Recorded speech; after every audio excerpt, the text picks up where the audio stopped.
नमस्कार दोस्तों, स्वागत है आपका एक और नए वीडियो में। तो आज की हमारी कहानी कहती है कि अपनी हद से ज्यादा आराम और आलस्य इंसान को बर्बाद कर ही देता है। मेहनत, शांति और धैर्य से हर कोई चीज प्राप्त की जा सकती है। ऐसा गौतम बुद्ध ने कई सालों पहले अपने शिष्यों से क्यों कहा था? इसके पीछे का रहस्य क्या है? आज इसी रहस्य को हम उनकी कहानियों के माध्यम से समझेंगे। तो बिना देर किए चलिए उन कहानियों की शुरुआत करते हैं। पहली कहानी एक बार की बात है। एक शक्तिशाली राजा घने वन में शिकार कर रहा था। अचानक आकाश में बादल छा गए और मूसलाधार वर्षा होने लगी। सूर्य अस्त हो गया और धीरे धीरे अंधेरा छाने लगा। अंधेरे में राजा अपने महल का रास्ता भूल गया और सिपाहियों से अलग हो गया। भूख, प्यास और थकावट से व्याकुल राजा जंगल के किनारे एक टीले पर बैठ गया। थोड़ी देर बाद उसने वहां 3 बालकों को देखा। तीनों बालक अच्छे मित्र थे। वे गांव की ओर जा रहे थे। राजा ने कहा, सुनो बच्चों, जरा यहां आओ। राजा ने उन्हें अपने पास बुलाया। बालक जब वहां पहुंचे तो राजा ने उनसे पूछा, क्या कहीं से थोड़ा भोजन और जल मिलेगा? मैं बहुत प्यासा हूं और मुझे भूख भी बहुत लगी है। बालकों ने उत्तर दिया, अवश्य, हम घर जाकर अभी कुछ ले आते हैं।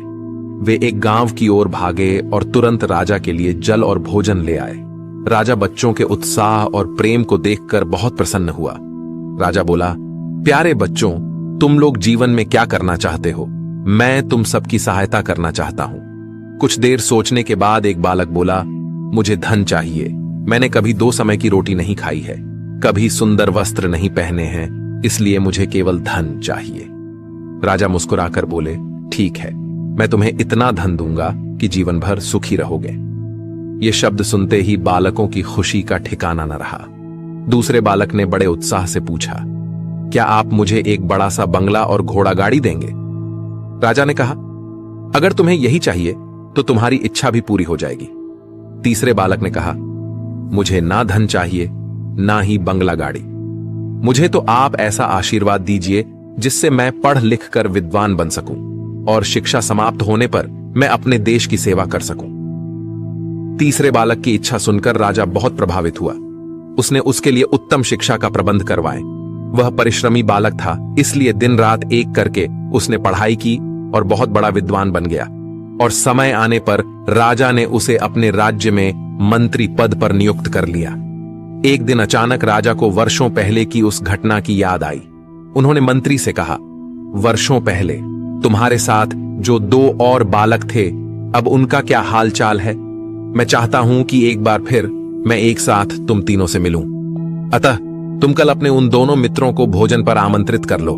मंत्री ने उन दोनों को संदेश भेजवा दिया और अगले दिन सभी एक साथ राजा के सामने उपस्थित हो गए।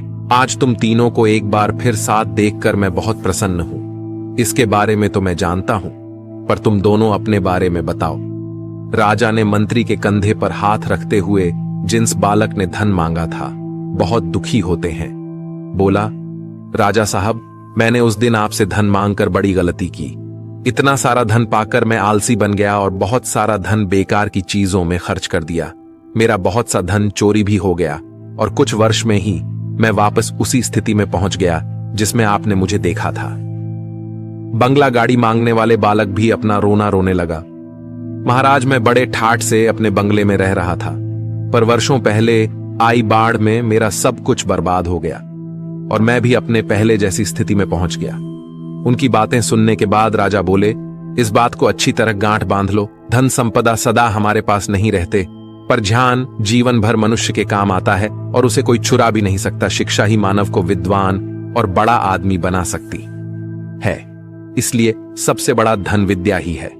तो दोस्तों, अब चलिए बढ़ते हैं हमारी दूसरी कहानी की तरफ।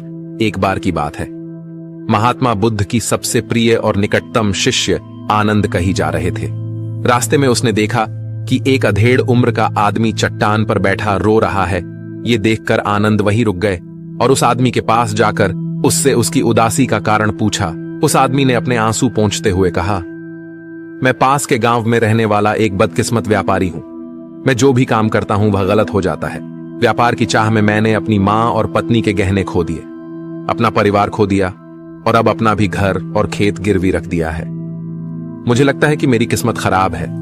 उसकी बात सुनकर आनंद ने कहा, तुम्हें किसने कहा कि तुम्हारी किस्मत खराब है? मुझे भी तो बताओ कि तुम्हारी किस्मत में क्या खराबी है। शख्स ने बताया कि पहले वह खेती करता था, लेकिन हर साल इसमें घाटा हो जाता था। कभी सूखा पड़ा तो कभी अतिवृष्टि से फसल खराब हो गई, कभी आवारा जानवर फसल को नुकसान पहुंचाते हैं, तो कभी कीड़े मकोड़े और बीमारियां फसल को बर्बाद कर देती हैं। खेती से मेरे परिवार का गुजारा ठीक से नहीं हो पाता था, जिसके कारण मैंने खेती छोड़ दी और बिजनेस करने का फैसला किया। मैंने अपनी पत्नी के गहने बेचकर अपना व्यवसाय शुरू किया, लेकिन मेरा व्यवसाय नहीं चला।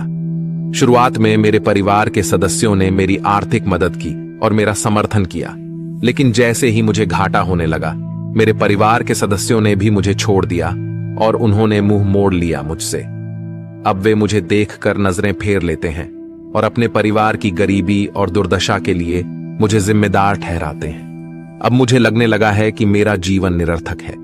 अक्सर मेरे मन में विचार आते हैं कि मुझे अपना जीवन समाप्त कर लेना चाहिए, और आज मैंने ऐसा कर लिया। यहां आत्महत्या करने आए थे, लेकिन मेरी हिम्मत नहीं हो रही थी, इसलिए मैं इस पत्थर पर बैठकर रो रहा था। दूसरी ओर मेरा एक दोस्त है। हम दोनों ने एक साथ व्यवसाय शुरू किया, लेकिन वह आगे बढ़ गया और मैं पीछे रह गया। मेरी असफलता के कारण वह मुझे हर समय अपमानित करने की कोशिश करता रहता है और वह अक्सर मेरे पास आता है। वह अपनी सफलता के बारे में बड़ी बड़ी बातें करता है।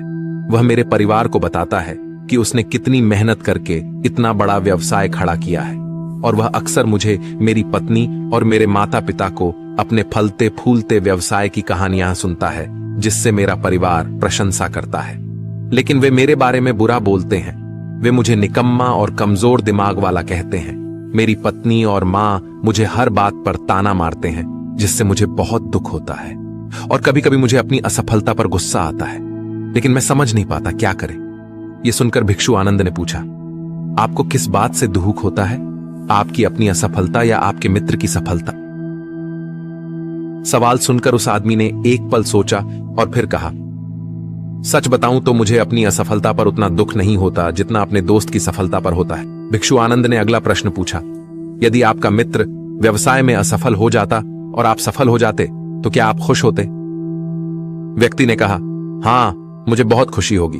आनंद ने कहा, मतलब आपकी खुशी आपके दोस्त पर निर्भर करती है। अगर वह चाहे तो आपको खुश कर सकता है, और अगर वह चाहे तो आपको दुखी भी कर सकता है। आप खुद से न तो खुश हो सकते हैं और ना ही दुखी। भिक्षु। आनंद की बातें सुनकर वह व्यक्ति कुछ देर सोच में पड़ गया और फिर बोला, आपकी बातें सुनकर मुझे कुछ आशा जगी है। तब भिक्षु आनंद ने कहा, जब हम किसी चीज की आशा करते हैं तो हम उस पर निर्भर हो जाते हैं, फिर हमारा सुख दुख भी उस पर निर्भर होने लगता है।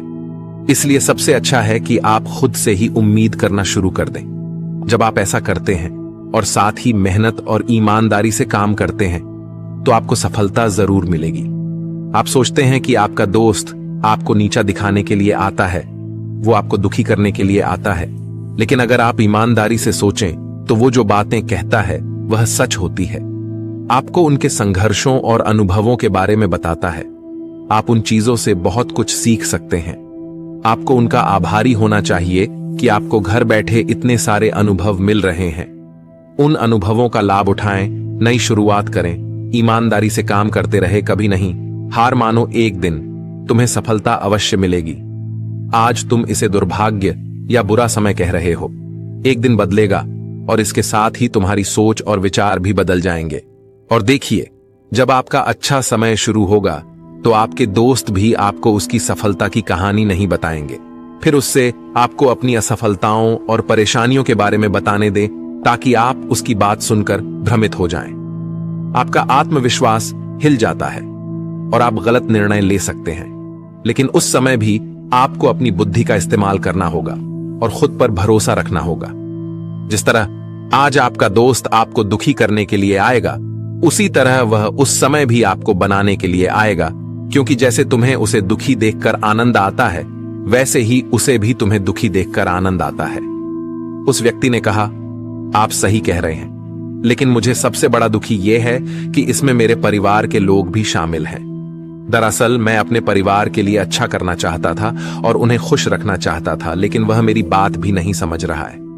शब्द और भावनाएं वे मुझे गलत कहते हैं और कुछ समय के लिए वह मेरे साथ भी नहीं है। भिक्षु आनंद ने उस व्यक्ति को समझाया कि हम हमेशा चाहते हैं कि हम जो भी करें लोग उसकी प्रशंसा करें, लेकिन आमतौर पर ऐसा नहीं होता। लोग करते हैं, हमारे प्रयास की सराहना नहीं करते, जिसके कारण हम दुखी हो जाते हैं।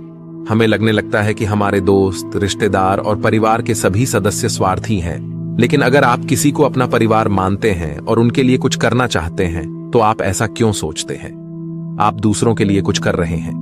वास्तव में आप अपनी खुशी के लिए कुछ कर रहे हैं, क्योंकि उन्हें कुछ करते हुए देखना ही आपको कुछ बनाता है। आप कुछ अगर ऐसा करते समय आप सोचते हैं कि आप दूसरों के लिए कुछ कर रहे हैं तो आप दुखी रहेंगे। लेकिन अगर आप सोचते हैं कि आप ये अपने लिए कर रहे हैं तो आप खुश होंगे, क्योंकि जब हम ऐसा करते हैं या करना चाहते हैं अपने लिए कुछ है तो हमें इसके लिए सांत्वना की आवश्यकता नहीं है। भिक्षु आनंद की ये बातें सुनकर उस व्यक्ति के चेहरे के भाव बिल्कुल बदल गए। उसने कहा, आप ठीक कह रहे हो साधु, लेकिन मैं समझता था कि अब तक मेरी किस्मत खराब थी क्योंकि वह दूसरों के हाथ में थी। लेकिन अब से मैं अपनी किस्मत अपने हाथ में रखूंगा और फिर से प्रयास करूंगा और पूरी ताकत से काम करूंगा, समर्पण और ईमानदारी। और जब तक मुझे सफलता नहीं मिल जाती मैं चैन से नहीं बैठूंगा। ये सुनकर भिक्ष आनंद मुस्कुराए और उन्हें एक छोटी सी डिब्बी देते हुए कहा, इस डिब्बी को हमेशा अपने पास रखना। इसमें एक मंत्र है जो तुम्हें बड़े से बड़े दुख से भी बाहर निकाल देगा, लेकिन इस डिब्बी को तभी खोलना जब तुम्हारे सारे रास्ते बंद हो जाए। बंद है, कोई आशा नहीं है और तुम्हें लगता है कि सब कुछ व्यर्थ है। ये दुनिया व्यर्थ है और यहां रहना भी व्यर्थ है। उस आदमी ने साधु आनंद को धन्यवाद दिया और बक्सा लेकर अपने घर लौट आया। उन्होंने नए उत्साह के साथ अपना व्यवसाय फिर से शुरू किया और इस बार उनका बिजनेस चल निकला, अपनी मेहनत और लगन के दम पर कुछ ही सालों में। ये एक बड़े बिजनेसमैन बन गए। उनके साथ उनके परिजन भी आए थे और उसका जीवन अत्यंत सुख, शांति और समृद्धि से बीतने लगा। लेकिन वक्त और किस्मत के खेल को आज तक कोई नहीं समझ पाया है और ना ही कोई समझ पाएगा। यह हमेशा एक जैसा नहीं रहता, ये बदलता रहता है। वे भी व्यक्ति के जीवन में परिवर्तन। जो व्यक्ति जिस राज्य में रहता था उस पर पड़ोसी राज्य के राजा द्वारा आक्रमण कर दिया जाता था। उस हमले और डकैती में उस व्यक्ति का सारा पैसा भी लूट लिया गया, उनकी दुकान और घर जला दिया गया। अपनी जान बचाने के लिए उन्हें अपने परिवार सहित वहां से भागना पड़ा। व्यक्ति कई दिनों तक अपने परिवार के साथ इधर उधर भटकता रहा। वो हर छोटी चीज के लिए मोहताज हो गए। उनका बच्चा बीमार हो गया और इलाज के अभाव में बीमारी से बुरी तरह पीड़ित होने लगा। यह देखकर उसका हृदय चीत्कार करने लगा। उनके पास अपने बेटे का इलाज कराने और अपने परिवार का भरण पोषण करने के लिए पैसे के नाम पर एक सिक्का भी नहीं था। वह अंदर से टूट गया था और निराशा एक बार फिर उस पर हावी हो गई। उसे लगने लगा कि उसका जीवन निरर्थक है, सारा संसार अर्थहीन था। लेकिन तभी अचानक उसे भिक्षुक आनंद द्वारा दी गई डिब्बी की याद आई। उसने बड़ी उत्सुकता से उसे खोला तो डिब्बे के अंदर एक पर्ची मिली। उस पर कुछ लिखा हुआ था। पर्ची पढ़ते ही उसकी आंखों के सामने छाया निराशा का अंधेरा गायब हो गया और वह अचानक मुस्कुरा दिया। पर्ची पर लिखा था कि यह वक्त भी गुजर जाएगा। दोस्तों, ये कहानी हमें सिखाती है कि समय के खेल को समझना संभव है। ये हमेशा बदलता रहता है, इसलिए हमें बुरी परिस्थितियों में निराश नहीं होना चाहिए। आत्मविश्वास बनाए रखना होगा, क्योंकि समय बदलता है। यदि आज बुरा है तो कल निश्चित ही अच्छा होगा। तो दोस्तों, कैसी लगी आपको ये कहानी? आप हमें कमेंट सेक्शन में जरूर बताना और अच्छी लगी हो तो इस चैनल को सब्सक्राइब जरूर कर लेना। तो चलिए मिलते हैं ऐसी ही कोई नई कहानी। तब तक के लिए अपना ख्याल रखिए। धन्यवाद और नमो बुद्धाय।